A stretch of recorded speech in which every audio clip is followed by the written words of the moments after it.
रामकृष्ण भक्तों के साथ दक्षिणेश्वर के काली मंदिर में निवास कर रहे हैं। आजकल राखाल, लाटू, हरीश, रामलाल मास्टर दक्षिणेश्वर में निवास कर रहे हैं। दिन के 3 बजे का समय होगा। श्री रामकृष्ण का दर्शन करने के लिए मणि बेललता से उनके कमरे की ओर आ रहे हैं। वे एक तांत्रिक भक्त के साथ पश्चिम के बरामदे में बैठे हैं। मणि ने आकर भूमि पर माथा टेककर प्रणाम किया। श्री रामकृष्ण ने उन्हें अपने पास बैठने के लिए कहा। संभव है तांत्रिक भक्त के साथ वार्तालाप करते करते उन्हें भी उपदेश देंगे। श्री महिम चक्रवर्ती ने तांत्रिक भक्त को श्री रामकृष्ण का दर्शन करने के लिए भेजा है। भक्त गेरुआ वस्त्र धारण किए हुए है। रामकृष्ण कहते हैं, ये सब तांत्रिक साधना के अंग हैं। कपाल पात्र में सुधा का पान करना, उस सुधा को कारणवारी कहते हैं ना तांत्रिक। जी हाँ रामकृष्ण, 11 पात्र ना तांत्रिक। 3 तोला भर शव साधना के लिए। श्री रामकृष्ण, पर मैं तो सुरा छू तक नहीं सकता। तांत्रिक, आपका सहजानंद है। यह आनंद होने पर और फिर क्या चाहिए। श्री रामकृष्ण, फिर देखो, मुझे जब तब भी अच्छे नहीं लगते। सदा स्मरण मनन रहता है। अच्छा, षट चक्र क्या चीज़ है। तांत्रिक, जी वह सब अनेक तीर्थों की तरह है। प्रत्येक चक्र में शिव शक्ति विराजमान है। वे आंखों से देखे नहीं जाते, शरीर काटने पर भी नहीं मिलते। मणि चुपचाप सब सुन रहे हैं। उनकी ओर देखकर रामकृष्ण तांत्रिक भक्त से पूछ रहे हैं, अच्छा, बीज मंत्र पाए बिना क्या कुछ सिद्ध होता है। तांत्रिक, होता है, विश्वास द्वारा, गुरु वाक्य पर विश्वास। रामकृष्ण मणि की ओर इशारा करते हुए, विश्वास। तांत्रिक भक्त के चले जाने पर ब्रह्मा समाज के श्री जय गोपाल सेन आए। श्री रामकृष्ण उनके साथ वार्तालाप कर रहे हैं। राखाल, मणि आदि भक्तगण पास बैठे हैं। तीसरे पहर का समय है। रामकृष्ण जय गोपाल से कहते हैं, किसी भी मत से विद्वेष नहीं करना चाहिए। निराकारवादी, साकारवादी सभी उन्हीं की ओर जा रहे हैं। ज्ञानी, योगी, भक्त सभी उन्हीं को खोज रहे हैं। ज्ञान मार्ग के लोग कहते हैं ब्रह्मा, योगीगण कहते हैं आत्मा, परमात्मा, भक्तगण कहते हैं भगवान। फिर यह भी है नित्यदेव, नित्यदास। जय गोपाल, कैसे जानूं कि सभी पथ सत्य हैं। रामकृष्ण, किसी एक पथ से ठीक ठीक जा सकने पर उनके पास पहुंचा जा सकता है।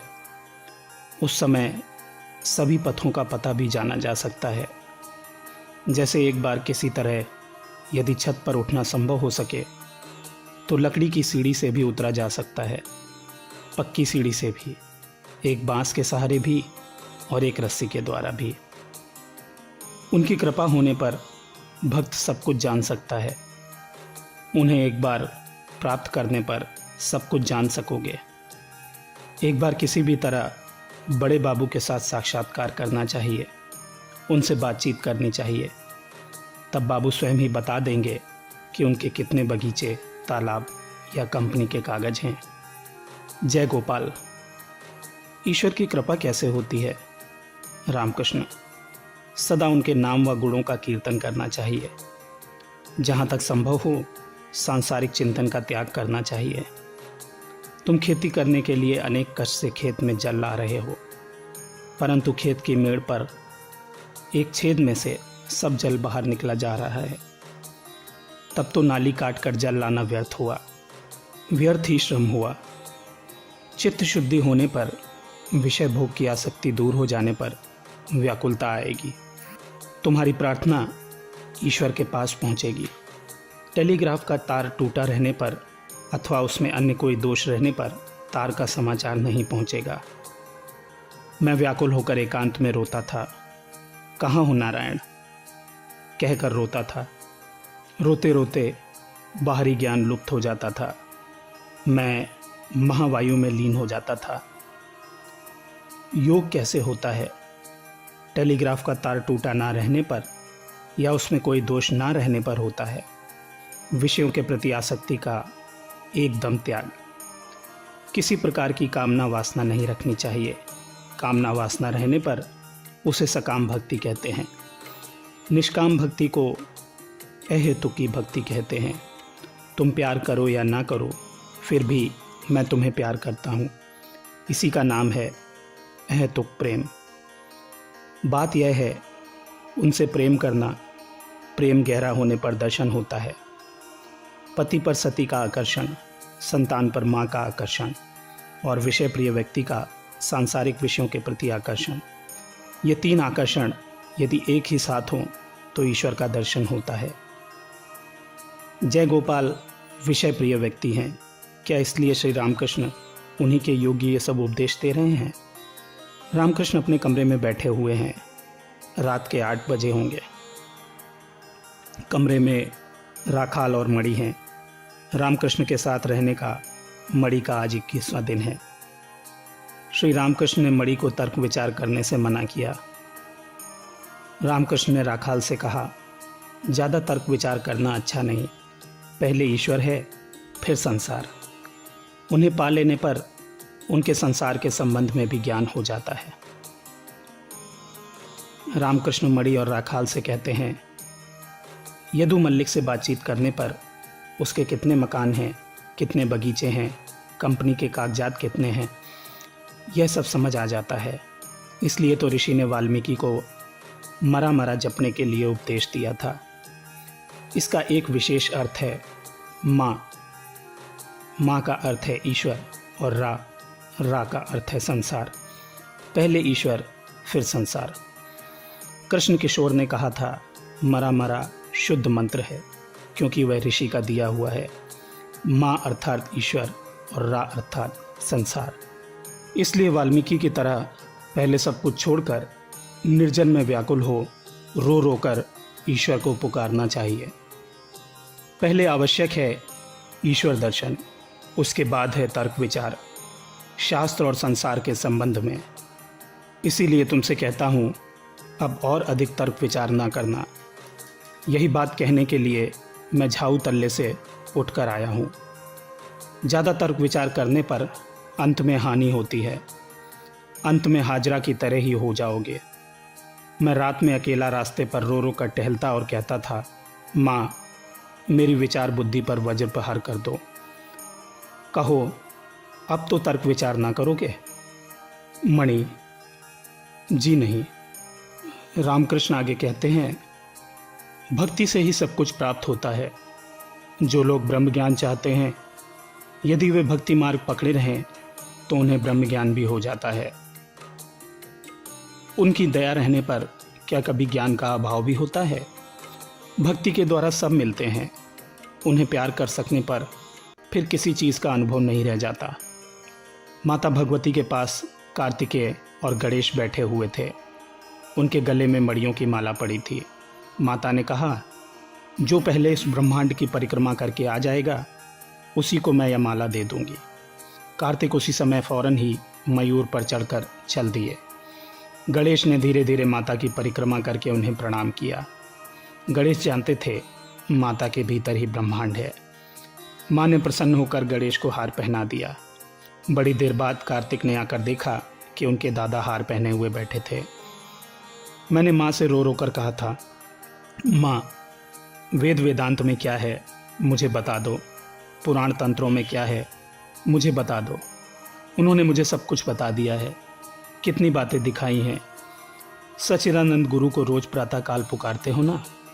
मणि, जी हाँ। रामकृष्ण, गुरु कर्णधार है। फिर देखा, मैं एक अलग हूँ, तुम एक अलग। फिर कूदा और मछली बन गया।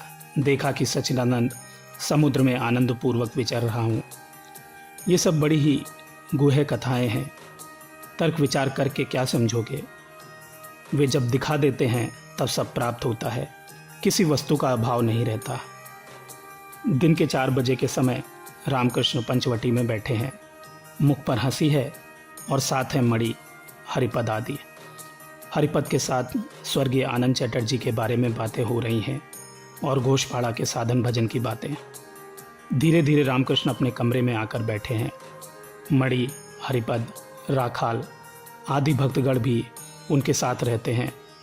मणि अधिक समय बेलतला में रहते हैं। साधना काल के अनुभवों के विषय में रामकृष्ण बताते हैं, एक बार मुझे दिखाया चारों ओर शिव और शक्ति है। शिव और शक्ति का रमण मनुष्यों, जीव जंतुओं, वृक्षों और लताओं सभी में वही शिव और शक्ति, पुरुष और प्रकृति, सर्वत्र इन्हीं का रमण। दूसरे दिन दिखाया कि नरमुंडों की राशि लगी हुई है, पर्वताकार, और कुछ भी नहीं है। उनके बीच मैं अकेला। और एक बार दिखाया महासमुद्र में मैं नमक का पुतला होकर उसकी थाह लेने जा रहा हूँ। थाह लेते समय श्री गुरु कृपा से पत्थर बन गया।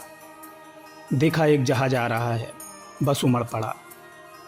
श्री गुरुदेव कर्णधार थे। रामकृष्ण, और अधिक विचार ना करो, उससे अंत में हानि होती है। उन्हें बुलाते समय किसी एक भाव का सहारा लेना पड़ता है। सखी भाव, दासी भाव, संतान भाव या वीर भाव। मेरा संतान भाव है। इस भाव को देखने पर माया देवी रास्ता छोड़ देती हैं शर्म से। वीर भाव बहुत कठिन है, शाक्त तथा वैष्णव बाउलों का है। उस भाव में स्थिर रहना बहुत कठिन है। फिर हैं शांत, दास्य, संख्य, वात्सल्य तथा मधुर भाव। मधुर भाव में शांत, दास्य, संख्य और वात्सल्य सब हैं। तुम्हें कौन सा भाव अच्छा लगता है? मणि, सभी भाव अच्छे लगते हैं। रामकृष्ण, सब भाव सिद्ध स्थिति में अच्छे लगते हैं। उस स्थिति में काम की गंध तक नहीं रहेगी। वैष्णव शास्त्र में चंडीदास तथा धोबिन की कथा है। उनके प्रेम में काम की गंध तक न थी। इस स्थिति में प्रकृति भाव होता है। अपने को पुरुष मानने की बुद्धि नहीं रहती। मीराबाई के स्त्री होने के कारण रूप गोस्वामी जी उनसे मिलना नहीं चाहते थे। मीराबाई ने कहला भेजा, श्री कृष्ण ही एकमात्र पुरुष हैं। वृंदावन में सभी लोग उस पुरुष की दासियां हैं। क्या गोस्वामी जी को पुरुषत्व का अभिमान करना उचित था? सायंकाल के बाद मणि फिर श्री रामकृष्ण के चरणों के पास बैठे हैं। समाचार आया है कि श्री केशव सेन की अस्वस्थता बढ़ गई है। उन्हीं के संबंध में वार्तालाप के सिलसिले में ब्रह्म समाज की बातें हो रही हैं।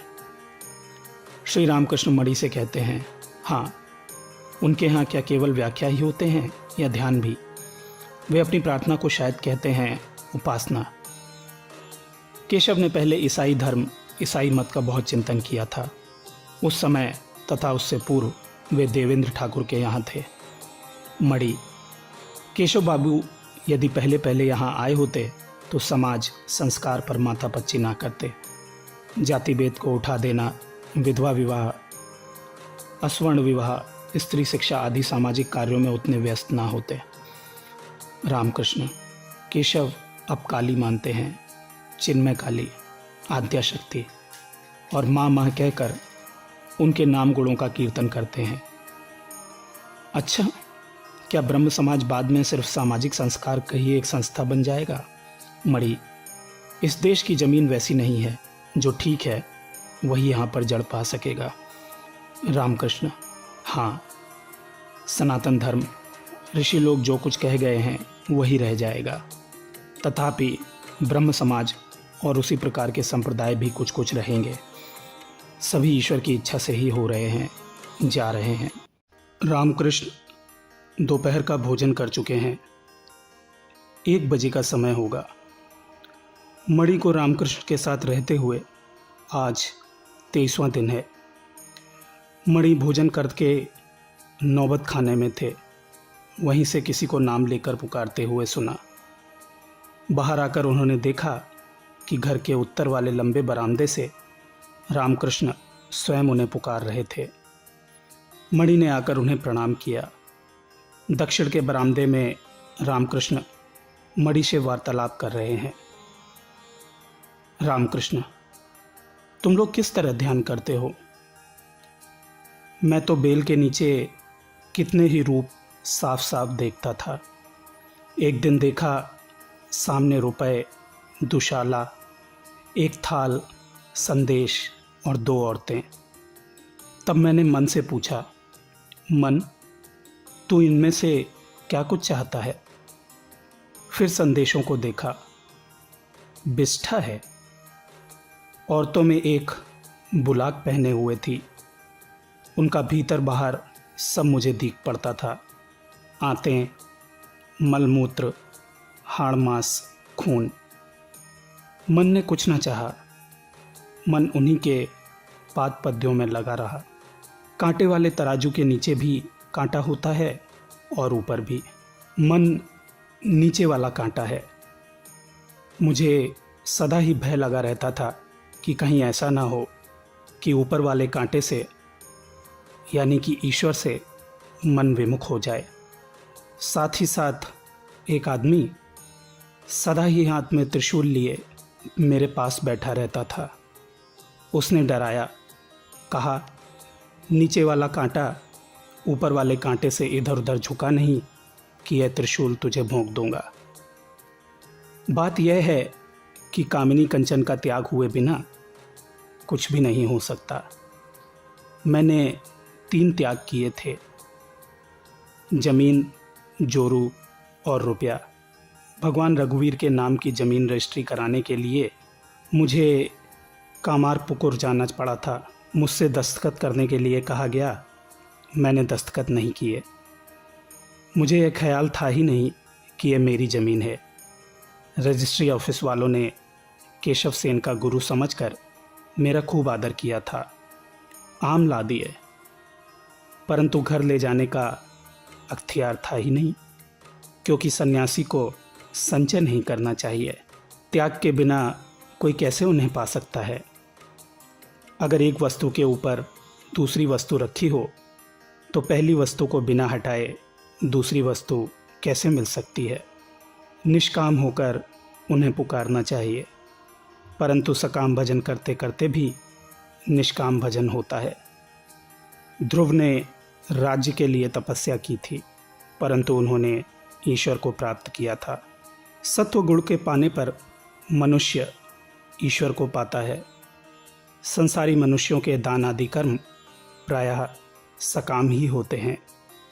यह अच्छा नहीं है। निष्काम कर्म करना ही अच्छा है, परंतु निष्काम भाव से करना बड़ा कठिन है। ईश्वर से भेंट होने पर क्या उनसे यह प्रार्थना करोगे कि मैं कुछ तालाब खुदवाऊंगा या रास्ता, घाट, दवाखाना और अस्पताल बनवाऊंगा? क्या उनसे कहोगे, हे ईश्वर, मुझे ऐसा वर दीजिए कि मैं यह सब कर सकूं? उनका दर्शन होने पर ये सब वासनाएं एक ओर पड़ी रहेंगी। परंतु इसलिए क्या दया और दान के कर्म ही ना किए जाएं? नहीं नहीं, यह बात नहीं है। आंखों के आगे दुख और विपत्ति देखकर धन के रहते सहायता अवश्य करनी चाहिए। ऐसे समय ज्ञानी कहता है, दे, इसे कुछ दे, परंतु भीतर ही भीतर मैं क्या कर सकता हूँ, करता ईश्वर ही है, अन्य सब अकर्ता हैं, ऐसा बोध उसे होता रहता है। महापुरुषगण जीवों के दुख से दुखी होकर उन्हें ईश्वर का मार्ग बतला जाते हैं। शंकराचार्य ने जीवों की शिक्षा के लिए विद्या का अहम रखा था। अन्नदान की अपेक्षा ज्ञानदान और भक्तिदान अधिक ऊंचा है। चैतन्य देव ने इसीलिए चांडालों तक में भक्ति का वितरण किया था। देह का सुख और दुख तो लगा ही रहता है। यहाँ आम खाने के लिए आए हो आम खाओ और चल पड़ो। आवश्यकता ज्ञान और भक्ति की है। ईश्वर ही वस्तु है और सब अवस्तु। रामकृष्ण कहते हैं सब कुछ वे ही कर रहे हैं। अगर यह कहो कि सब कुछ उनके मत्थे मढ़कर फिर तो मनुष्य खूब पाप कर सकता है, तो यह ठीक ना होगा, क्योंकि जिसने यह समझा है कि ईश्वर ही करता है और जीव अकर्ता, उसका पैर कभी बेताल नहीं पकड़ सकता। जिन लोगों ने उन्हें नहीं पाया, उनमें अगर इस स्वाधीन इच्छा का बोध ना होता तो उनसे पाप की वृद्धि हो सकती थी। अपने दोषों से मैं पाप कर रहा हूँ, यह ज्ञान अगर उन्होंने ना दिया होता तो पाप की और भी वृद्धि होती। जिन्होंने उन्हें पा लिया है वे जानते हैं स्वाधीन इच्छा नाम मात्र की है। वास्तव में वही यंत्री हैं, मैं केवल यंत्र हूँ। वे इंजीनियर हैं, मैं गाड़ी। दिन का पिछला पहर है, 4 बजे का समय होगा। पंचवटी वाले कमरे में श्रीयुत राखाल तथा और भी 1-2 भक्त मणि का कीर्तन सुन रहे हैं। गाना सुनकर राखाल को भावावेश हो गया। कुछ देर बाद रामकृष्ण पंचवटी में आए। उनके साथ बाबूराम और हरीश हैं। राखाल, इन्होंने कीर्तन सुनाकर हम लोगों को खूब प्रसन्न किया। रामकृष्ण भावावेश में गा रहे थे। उन्होंने कहा, श्री कृष्ण के मथुरा जाने पर यशोदा राधिका के पास गई थीं। राधिका उस समय ध्यान में थी। फिर उन्होंने यशोदा से कहा, मैं आदिशक्ति हूँ, तुम मुझसे वर याचना करो। यशोदा ने कहा, वर और क्या दोगी? यही कहो जिससे मन, वचन और कर्म से उनकी सेवा कर सकूं। इन्हीं आँखों से उनके भक्तों के दर्शन हो, इस मन से उनका ध्यान और उनका चिंतन हो, और वाणी से उनके नाम और गुणों का कीर्तन हो। परंतु जिनकी भक्ति दृढ़ हो गई है, उनके लिए भक्तों का संग ना होने पर भी कुछ हर्ज नहीं है। कभी कभी तो भक्तों से विरक्ति भी हो जाती है। बहुत चिकनी दीवार पर से चूनाकारी धस जाती है, अर्थात वे जिनके अंतर्वहार सर्वत्र है, उन्हीं की यह अवस्था है। रामकृष्ण झाऊ तल्ले से लौटकर पंचवटी के नीचे मणि से फिर कह रहे हैं, तुम्हारी आवाज़ स्त्रियों जैसी है, तुम इस तरह के गानों का अभ्यास कर सकते हो। भावार्थ, सखी वह बन कितनी दूर है जहाँ मेरे श्याम सुंदर हैं। रामकृष्ण बाबूराम की ओर देखकर मणि से कहते हैं, देखो, जो अपने आदमी हैं वे पराये हो जाते हैं। रामलाल तथा और सब लोग अब जैसे कोई दूसरे हों, फिर जो लोग दूसरे हैं वो अपने हो जाते हैं। देखो ना, बाबूराम से कहता हूँ, जंगल जा, हाथ मुँह धो, अब तो भक्त ही अपने आदमी हैं। मणि, जी हाँ। रामकृष्ण, इस पंचवटी में बैठता था, ऐसा भी समय आया कि मुझे उन्माद हो गया। वह समय भी बीत गया। काल ही ब्रह्मा है, जो काल के साथ रमण करती है वह काली है। आद्याशक्ति अटल को टाल देती है। यह कहकर रामकृष्ण गाने लगे। तुम्हारा भाव क्या है, यह सोचते हुए यहाँ तो प्राण ही निकलने पर आ गए। जिनके नाम से काल भी दूर हट जाता है, जिनके पैरों के नीचे महाकाल पड़े हुए हैं, उनका स्वरूप काला क्यों हुआ? रामकृष्ण, आज शनिवार है, आज काली मंदिर जाना है।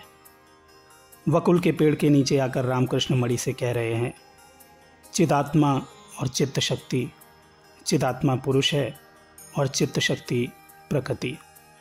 चिदात्मा श्री कृष्ण हैं और चित्त शक्ति श्री राधा। भक्तगण उसी चित्त शक्ति के एक एक स्वरूप हैं। वे सखी भाव या दास भाव को लेकर रहेंगे, यही असली बात है। संध्या हो जाने पर श्री रामकृष्ण काली मंदिर गए। मणि माता का स्मरण कर रहे हैं। यह देखकर रामकृष्ण प्रसन्न हुए।